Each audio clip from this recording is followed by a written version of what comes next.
안녕하세요 여러분, 쇼미더 부동산의 찐이입니다. 오늘은 꼬부기가 없어요. 꼬부기 대신 요 초파와 함께 할 건데요. 꼬부기가 없는 이유는 오늘은 이렇게 보시면 크로마키예요. 크로마키 효과 때문에 요 꼬부기가 이렇게 안 보입니다. 그래서 오늘은 잠시 꼬부기는 쉬고요. 자, 저번에 말씀드렸듯이 오늘은 대항력에 대해서 알아볼 거예요. 대항력은 무엇인가? 대항력이란 이미 발생하고 있는 법률 관계를 제3자에 대하여 주장할 수 있는 효력을 대항력이라고 합니다. 우리나라는 등기를 하여야 제3자에게 효력이 생깁니다. 그러나 주택 임대차는 등기하지 아니하고도 주택의 인도와 주민등록을 마친 때에 그 다음 날부터 제3자에 대한 효력이 생깁니다. 이 경우 전입신고할 때 주민등록을 마친 것으로 보는데요. 자, 여기서 대항력의 취득 요건이자 존속 요건인 두 가지가 쓱 지나갔는데 혹시 아시겠나요? 저도 공인중개사 공부를 할 때 요거를 주주라고 외웠는데요. 주택의 인도, 주민등록, 요걸 주주라고 외우면 쉽겠죠? 따라서 임차인은 대항력을 지속적으로 유지하기 위해서 그 주택에 계속 거주하여야 하고 주민등록도 계속 유지하고 있어야 합니다. 만일 임차인이 어떤 사정으로 인해 주민등록을 일시 다른 곳으로 옮기게 된다면 재전입신고를 한 날짜에 대항력을 갖게 됩니다. 다만 가족의 주민등록을 그대로 둔 경우에는 대항력이 유지가 된다는 게 대법원의 판례입니다. 대항력은 왜 중요할까요? 임차인이 그 주택을 임차해 살고 있는 와중에 임차주택의 소유권을 취득한 양수인, 즉 새로운 집주인이 나가라고 한다면 어떨까요? 예전엔 보호받지 못하고 쫓겨나는 임차인이 많았습니다. 그러나 81년부터 주택임대차보호법을 만들어 대항력을 갖춘 임차인이라면 보호받게 해주고 있습니다. 자, 그러면 주택임대차 3법 개정안에 대해서 같이 알아볼 텐데요. 저와 같이 국토교통부 들어가 보겠습니다.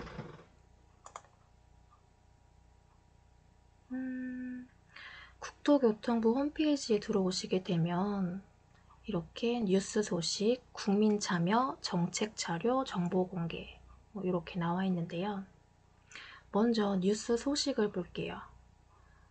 전체를 눌러주시고요.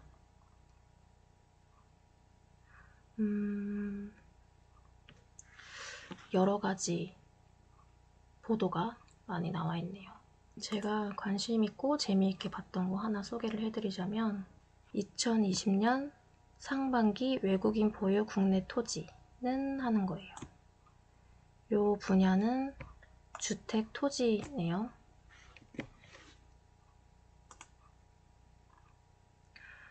국토교통부는 2020년 상반기 기준 외국인이 보유한 국내 토지 면적은 19년 말 대비 1.2% 증가한 251.6제곱킬로미터이며 전 국토 면적의 0.25% 수준이라고 밝혔다. 금액이 어마어마하네요. 금액으로는 31조 2145억 원, 공시지가 기준이고요. 19년 말 대비 1.4% 증가하였다. 외국인 국내 토지 보유는 14년도부터 15년 사이 높은 증가율을 보였으나 16년부터 증가율이 크게 둔화되어 안정화되었다.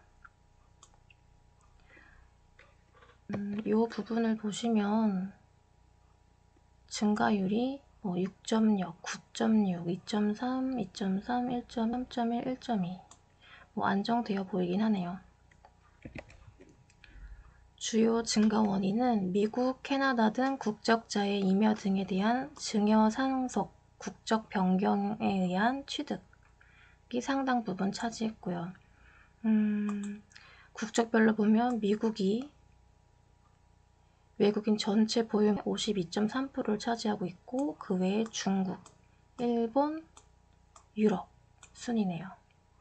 지역별로는 경기도가 제일 많은 토지를 보유하고 있고 그 다음이 전남, 경북, 강원, 제주는 생각보다 적네요. 중국인 때문에 제주도가 많을 거라고 생각했거든요. 용도는 임야농지. 과연 농사를 지으려고 한 걸까요? 아마 상속 증여받은 부분이 크겠죠. 그리고 여기 정책 자료에 들어가 보시면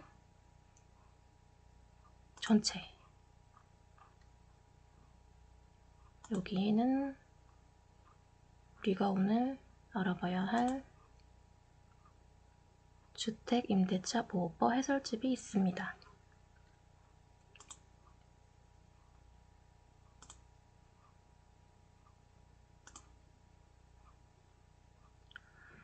2020년 7월 30 개정안이 국회를 통과하였고 30일부터 시행이 들어갔네요. 요 앞부분은 저와 같이 본 부분이고요. 빨리빨리 지나가 보겠습니다.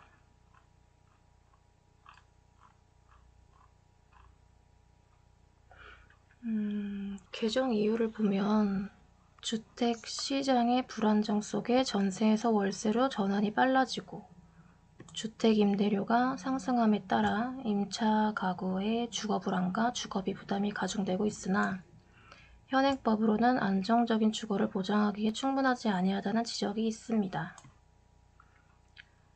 이에 임차인이 계약갱신 요구권을 보장하여 현행 2년에서 4년으로 요게 포인트죠.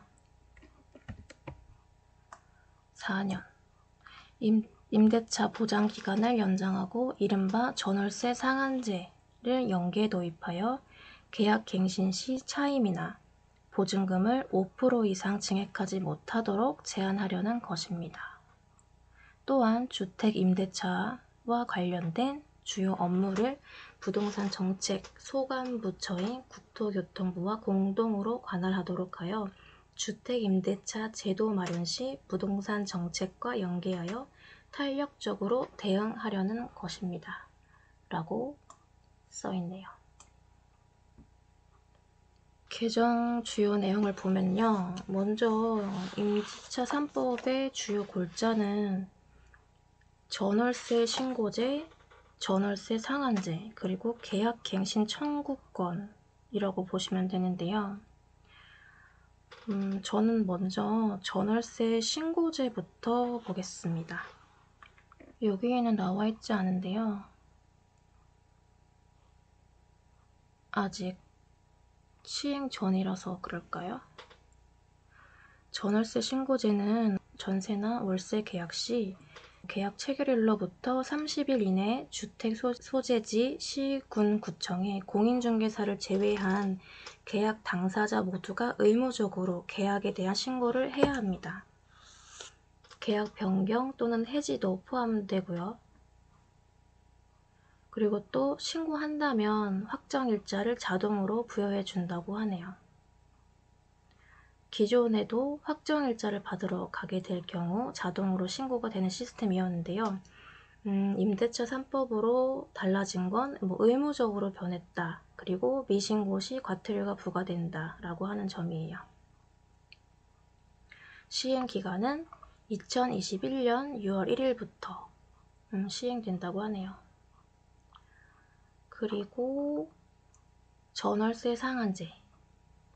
이 전월세 상한제는 계약 갱신 시 임대료 증액 상한을 5% 범위 내로 제한하여 임차인들의 임대료 급등으로 인한 부담을 줄였습니다. 라고 되어 있는데요. 2년에 5% 수준 내에서 인상하라는 말은 물가 상승률 수준으로만 인상하라는 취지겠죠.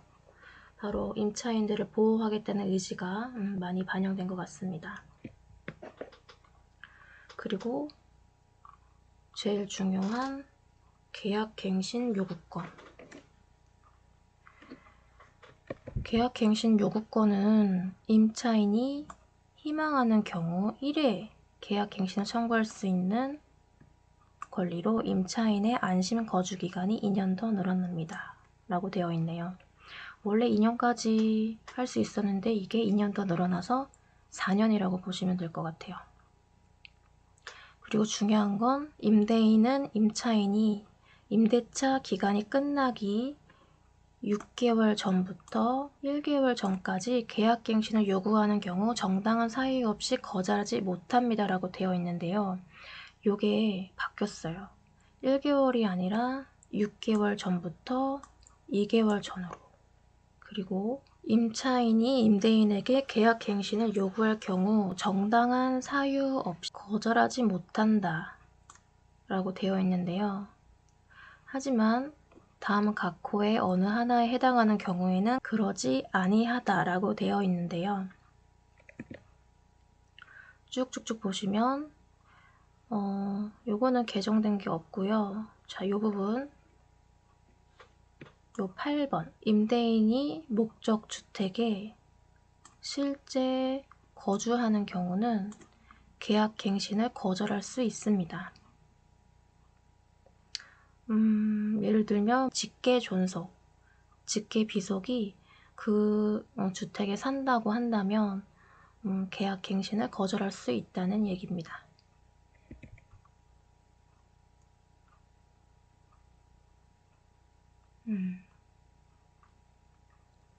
오늘 이렇게 대항력과 주택임대차보호법 개정된 이 세 가지를 같이 알아보았는데요. 다음에는 더 좋은 내용으로 찾아뵙겠습니다. 안녕.